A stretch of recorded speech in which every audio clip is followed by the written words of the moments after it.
that card is also, it has that information about being an organ donor. I know that in Nigeria people are like, oh my God, I can't give my organs, but when you die, you're dead. You don't need it. You don't need it anymore. And the same thing applies to blood. If you give blood, it regenerates itself and it comes back.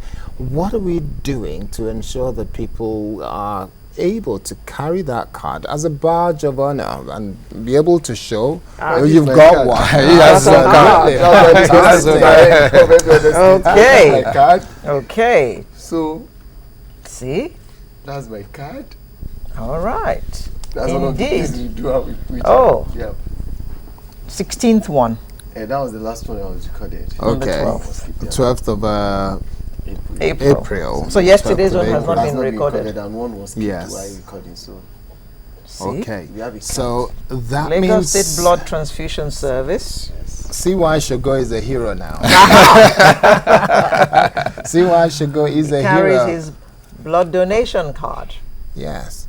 So I guess everybody and different organizations should encourage it too. What are we doing to get the private sector to encourage their staff to donate blood? Because at some point or the other, if I don't need it, my family will need it. Some of us are married with wives who are going to have babies. Some of us have children who might fall ill. And there are accidents left, right and center every day on Okada, on buses, in private cars.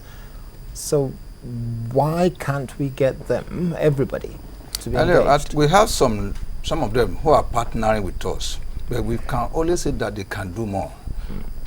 Private organizations, institutions, so that they can do more in terms of creating awareness in the populace. And also, like you exactly said, it stands so many things to benefit from getting these cards. And you can see, you know his blood group, his genotype, you know that he's free from other transfusion transmissible diseases. Okay. We have a caller on the line. Good morning. Please go ahead. Hello, good morning. Morning, Kayode. Silva, coming from Lagos Island. I want to contribute to little about what the man in suit said now. I was once a victim, which sometimes ago my wife gave birth to a baby girl 50 years. And in the course of that, the blood that was given to my wife's hospital at Onikon Health Center, I paid for it. So I want to disagree with him with the comment he made now, that the blood that people are donating freely, people doesn't pay for it. So how much did you pay, Kayode? Hello? How much did you pay? I paid 7,000 naira for it. And At the Onikon Health Center 7? in Lagos Island. which hospital? Lagos Island Hospital or Onikon Health Center. he said. in Lagos Island. Onikon Health Center? Did you say 7,000? Hello? Did you say 7,000? I said 7,000, as in 7,000 naira. 7,000. Okay. Okay, Kayode, thank you very much. Will that be a case of underhand tactics by some officials of the hospital that the government is not aware of? No, I think when you donate blood, it passes through a process. When you donate voluntarily, it passes through a process. They will have to screen it for the blood transfusion transmissible diseases that involve HIV screening, hepatitis B and hepatitis T, and syphilis. So having done that, when you need it, you were being made to pay some amount To cover the cost of the screening. Cost, because you have to look at the amount you spend on screening is more than what we ask them to pay. Oh, you didn't explain that earlier. So Okay, so as a sometimes donor, you when have to pay for the blood. Yes, when you come for the grouping and cross-matching to ensure that the blood we are giving out is compatible with the person that will receive the blood. So we try to explain this to the relatives, and they pay and they give them receipt. So if that one was not explained to Mr. Kayode, let him go there and let them be informed. But as a voluntary blood donor, if you donate regularly and you hold on to your card, if you are relative or you need blood at any point in time, you can show your card. You will be exempted from donating. So how do you allay the fears of those who think that in the course of donating blood, oh my gosh, if I donate blood, I might have AIDS, they might use the wrong set of needles, they might do this or do that. How do you allay their fears to make them feel confident enough to want to go back every time? Blood donation is an aseptic procedure.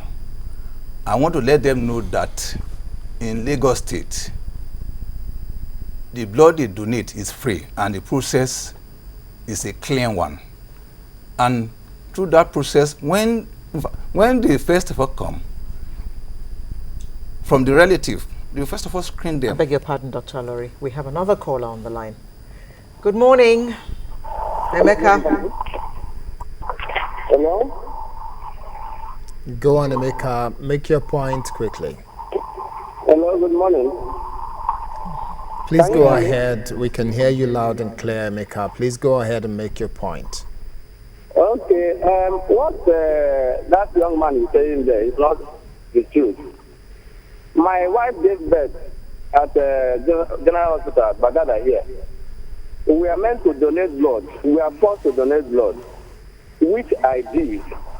So they said if you donate blood, that your wife may be in need, but if she's not in need, any other person can use it.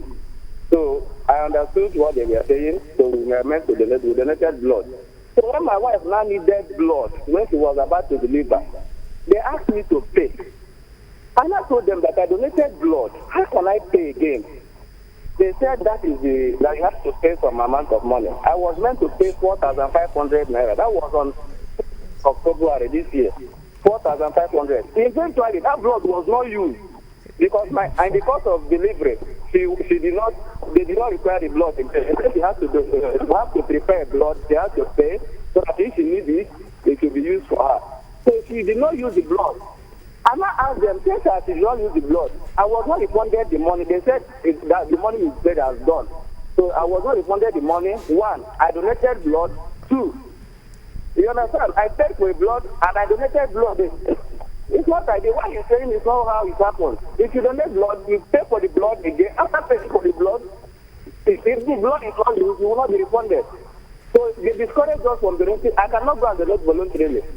Because when I donate, some other person that will need to use the blood will have to pay for it. Okay. Yeah, thank you very much, Emeka. Doctor, how do you respond to that? Because if the practice in an organization like Channels, I'll use Channels as an example, if you don't have a procedure in place that enables people to have an understanding, you are donating blood, this is why. If you need blood or your wife needs blood, this is what will happen. One, you will need to we will get it for you. Two, we will need to do the screening. Three, you will pay not for the blood, because 4,500 does not buy you blood. It buys you the process of screening and testing it. Why are there no procedures in place? Or maybe those procedures are not being explained to people. Yes, they explain all this procedure to them. But in most cases, when they come as emergency situation, we have such an issue. But his worries about refunding the fees that he had paid. I think it will be resolved and they will refund him money. But they've just told him that he's not going to get anything back. The money is gone. No. That's what he said. No, that's what he said. That's what he said. Well, I think that will be resolved. It's really not an issue. How will it be resolved? Would you say that he can come to you or to the Lagos State Blood Transfusion Committee, and the committee will go to the hospital to make sure that that money is refunded, or what? How would he get the money back? Yes, now if he makes the appropriate complaint, I think it will take time, but definitely. No, he has said that they have told him you're not getting your money back, that money is gone. So what is going to be his next step? What should be his next step? What can he do? I think when such things happen, I think it will report to? the hospital management. Okay. the hospital management But, will Doctor, take how care. do you explain the two callers who called to say that they paid for blood? If you say that what they paid is for the screening, one paid 7, the other one paid 4,500. I think the issue on ground, what they normally ask them to pay and respect for is 4,500. All right? Okay. But I'm also in the process. I used to explain to them, all those people, it depends on the condition in which the patient were. You know, they used to come. I worked in the General Hospital, Lagos, and when they come, I counsel them. Some were listening, and virtually all those people pass through me. The next one, they come back and they want to donate voluntarily. So that, you know, it's a matter of awareness, which we are doing, and to let them know that it's not an issue. It's not being an issue at all. It's just an understanding of the process. And then we are here to explain to them and get them to know that this is what we do. What they paid for, just cover the processing of the blood for each unit. And it's even much more than that. Okay. So the government has to subsidize the price to make sure at that level. Because we have investors who partners with the government to reduce the cost at that very particular level. Or if it's not to pay for that screening. All right, we have to close now. What would be your final word, especially in the area of allaying the fears of Lagosians and Nigerians as a whole? What will be your final word to them to allay their fears? Because all of these things that's being said, oh, people get charged, oh, the blood gets sold, oh, we're not sure what happens to it. There are issues of suspicion that it could be used for fetish things. In 1 or 2 sentences, very quickly. I want them to know that it is safe to donate blood. And prevention is better and cheaper than cure. Okay. Okay. Your last Our word. hero. Well, my last word is we should see it as a noble task, and we should see it as a task to humanity. Like our theme for the year, that give the gift of life, donate blood. So when you donate a blood, every blood unit you donate, you are giving a gift of life to someone.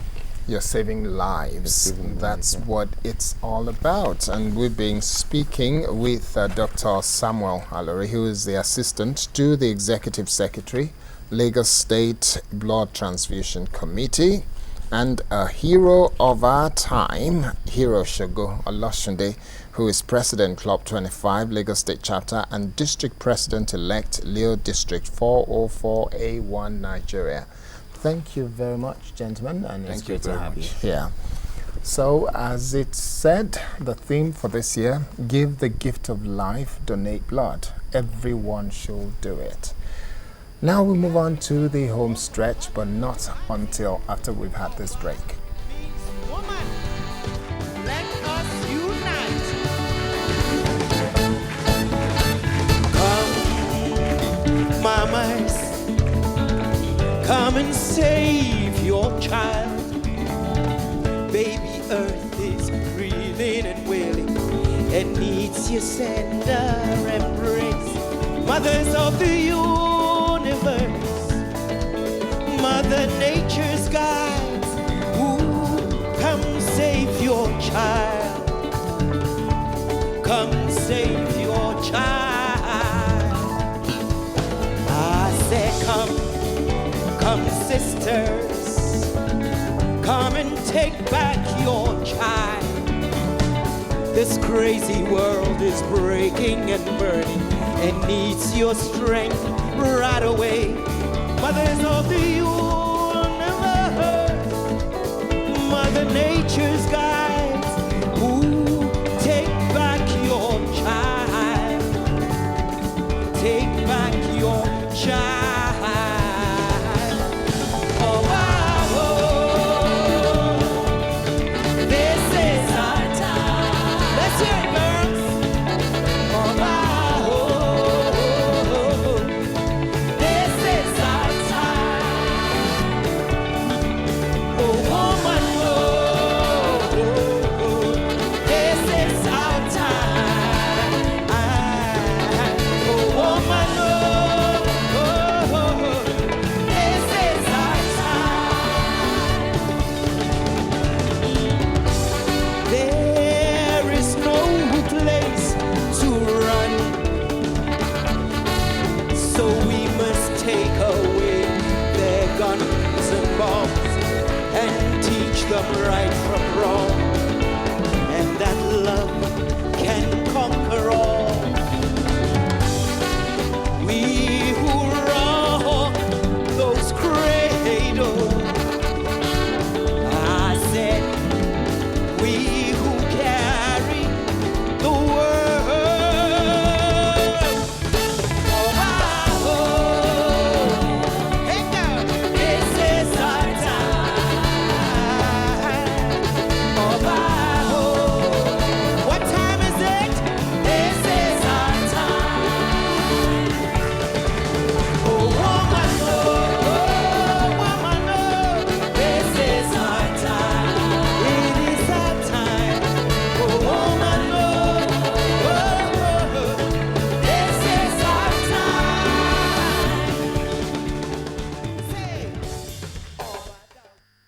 Yes, welcome back. And guess who we have in the studio? You just saw her singing there.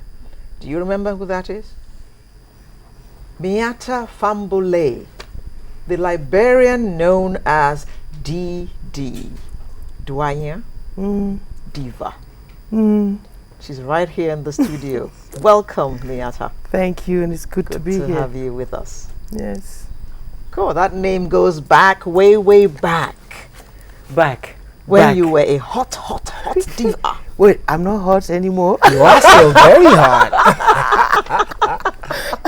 That was a year and a half ago. We still, but yes, we've gone on beyond You're the hot slowing stage. down. Yes. Well, it's good to have Miatta with us in the studio. She was born in Monrovia, Liberia, and she was educated in England, Sierra Leone, Kenya, and the United States. Of course, in the music scene of those days, she was one of the hottest African singers, along with Makiba. Yes. We're so honored to have you in the studio with us. Oh, this come on. morning. I say Nigeria is my home away from home, so. Well, we know you have loads of friends in Nigeria. Now, tell us about how the whole music thing started for you. My grandmother used to take me to church. She was part of this evangelical Aladura. Yes, every day this woman would go to vigil and stuff, and she would trek me with This is her. in Liberia. This is in Liberia. Okay. Yes, and I loved the music. I must have been about 5, 6. I couldn't understand anything they were talking. Not that I was even really interested. But I loved the music, the harmony, and so I didn't object going to those services. So you actually just went there to enjoy the music? I did. I have to be very honest. Did Grandma sing? Not really. Grandma was more into The dancing? dancing and praise the Lord. Oh, yes. So there was no singing in the family at all Oh, before you no. came along? There's plenty of singing in the family on both sides. On my father's side, I had an aunt who was like a celebrated singer in the rural area. Okay, she came from the village, traditional singer. I met her years later because I didn't know of her. And then on my mother's side, they've come out of this Episcopal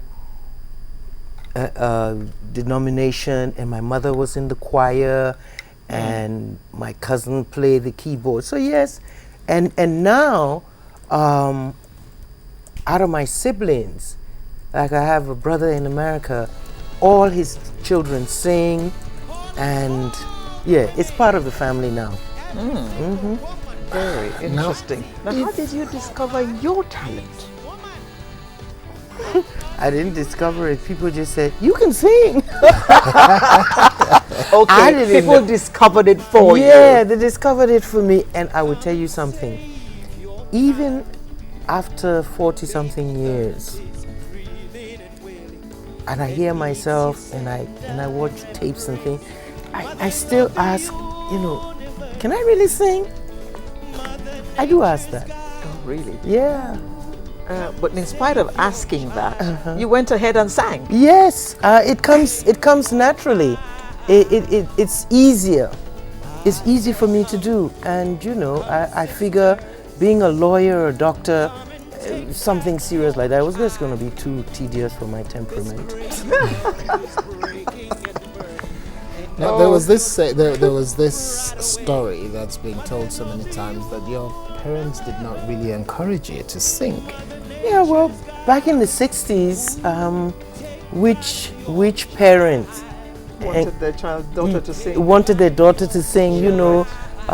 Daddy dear was ambassador, Sierra Leone, Kenya, and spent his money in putting me in the best of schools.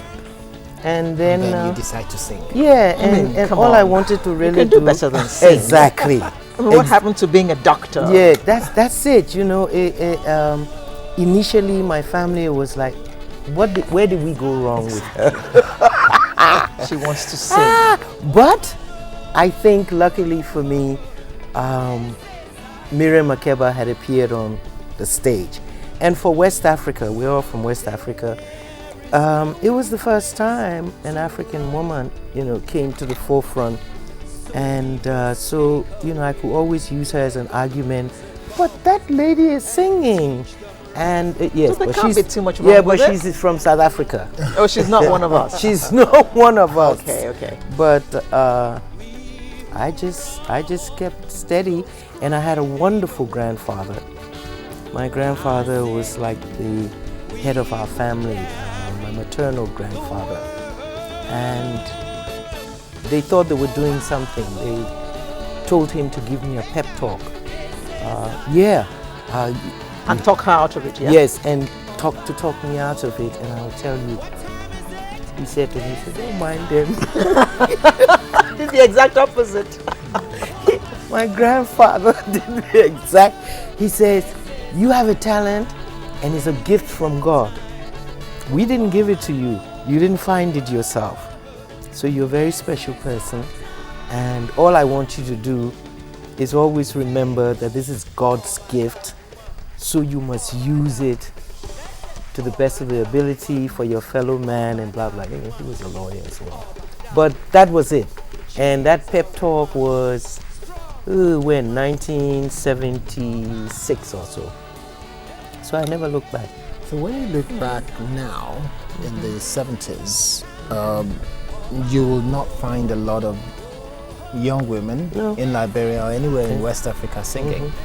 Has a lot changed now, especially in Liberia? Oh yes. The singers abound. The young female singers are there.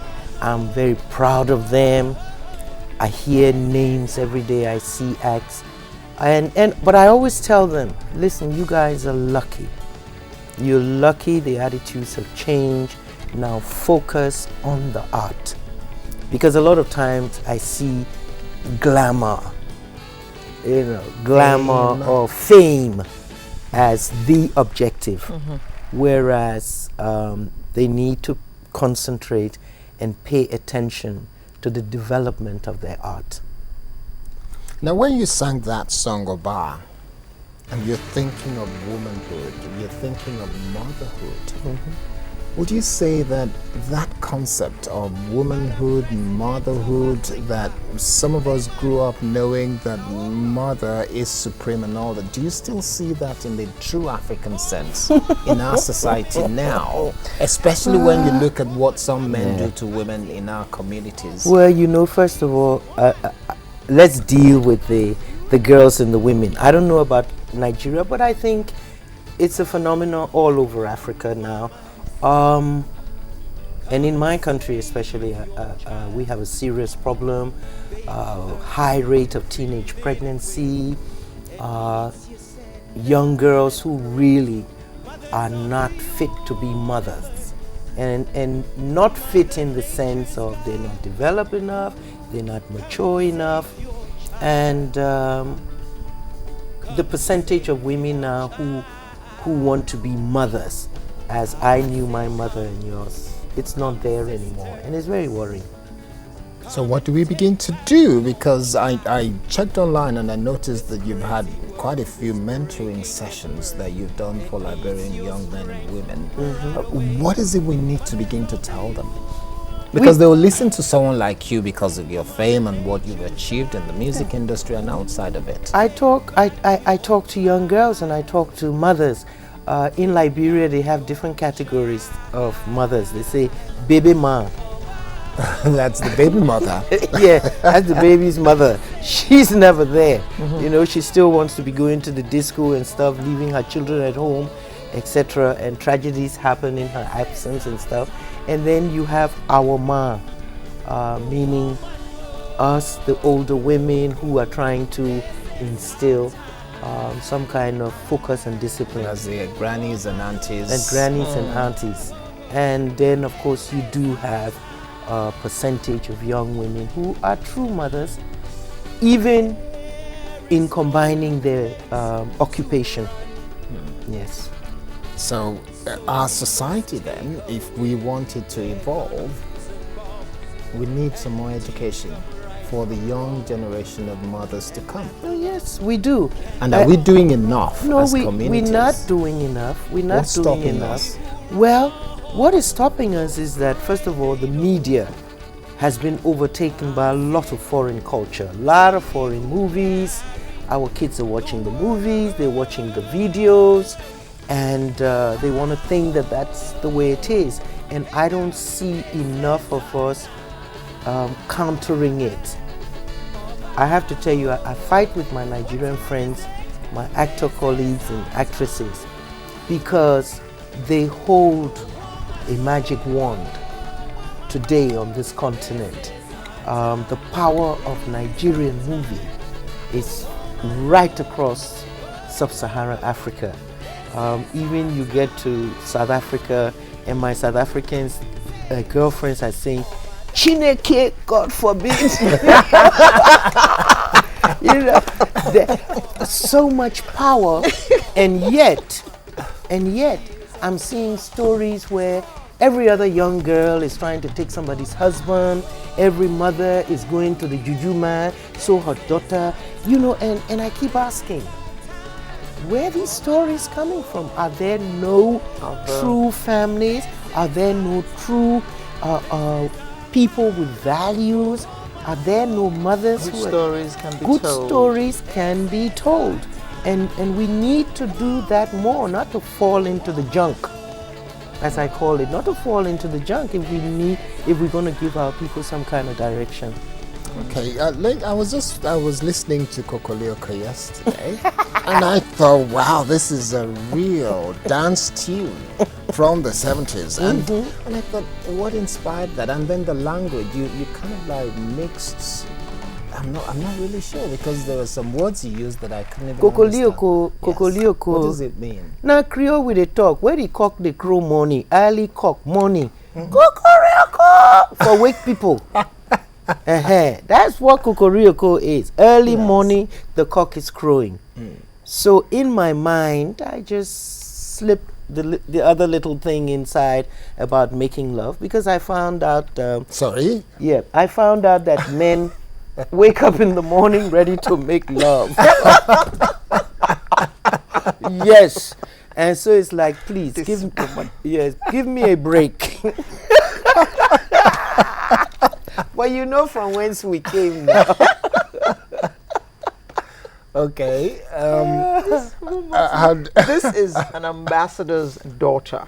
You see? Who decided, in spite of all the education all over the world, decided to be a singer and an actress. Yes. And now she's telling us about But Kokorioko. he asked me now. Yes. Which words you didn't understand? When we say chicken they crow for day. Yes. That's pidgin. That's Creole. Yes. Chicken Yes. they crow because money don't come. Yes. And then what happens? It dey bug me, say make we try. Kayode, please, Yes. excuse me. Yes. My question is, how did you convince your father eventually to accept that you were going to be a singer and there was no two ways about it? I don't think I convinced him until I came out with my first album on EMI in 1978. And there was a beautiful ballad that I did on that album. It's called The Lullaby, and it's a mother's lament for her stolen child in the Kru dialect, which is one of the languages in Liberia. And I was in London. Yeah, because he had given up on me. There was not much communication there. So I did this beautiful album and everything, and I sent it to him, especially, and I said, I want you to listen to, and then tell me what you think. And he did, and he called me back and said, not bad. Yeah, not bad. Parent. And he said, I think your best performance was in The Lullaby. And he says, so you should always try to stay within that feeling of your music. But that was the endorsement there. 1978, he finally accepted.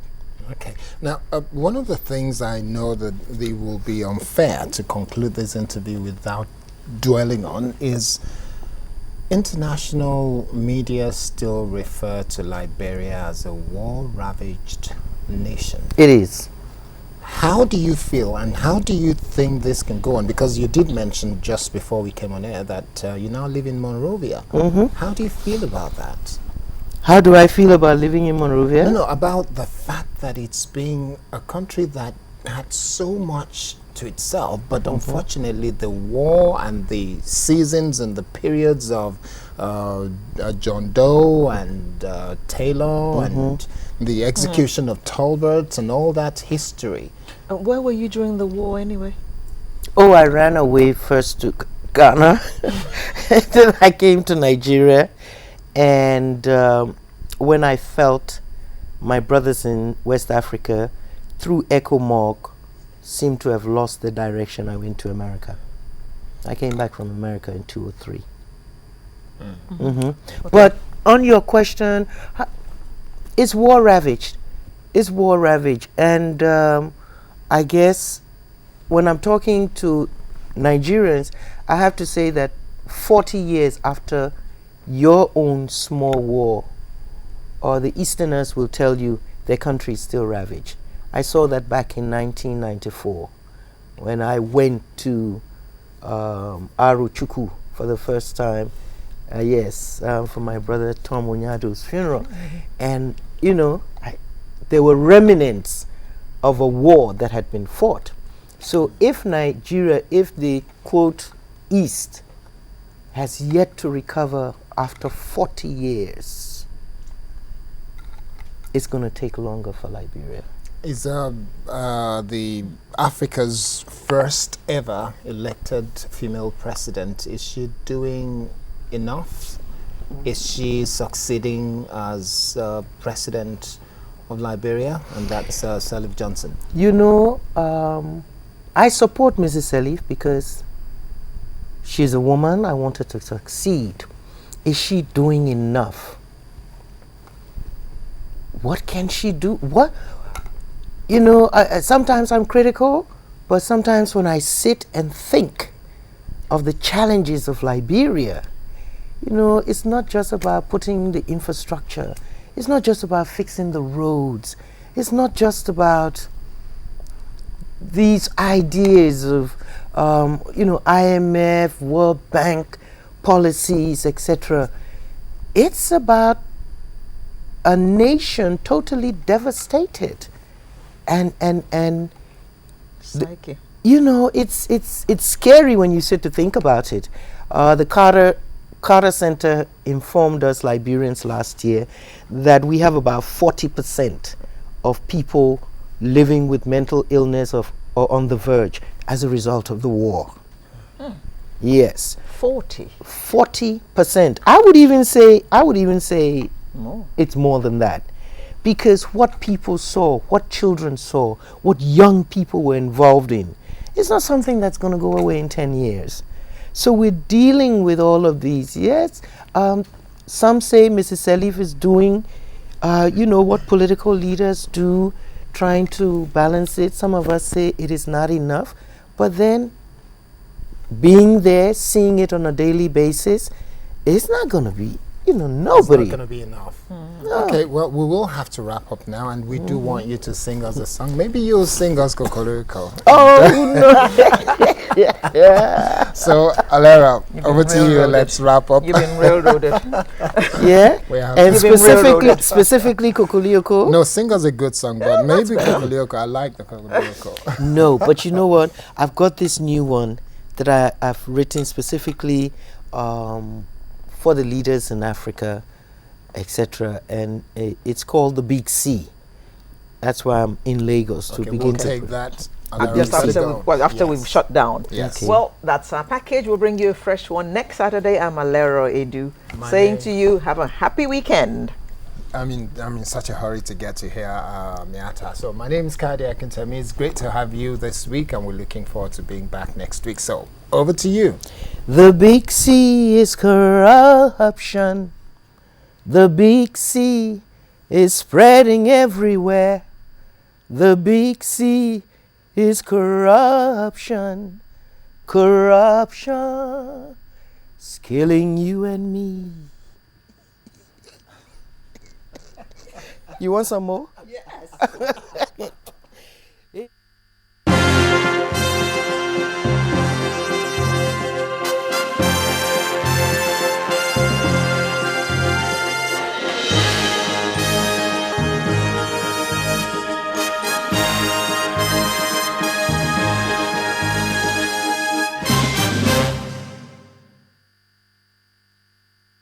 see, life has just got easier. You stay connected to Channels TV, where news and innovations are shaping our world. Simply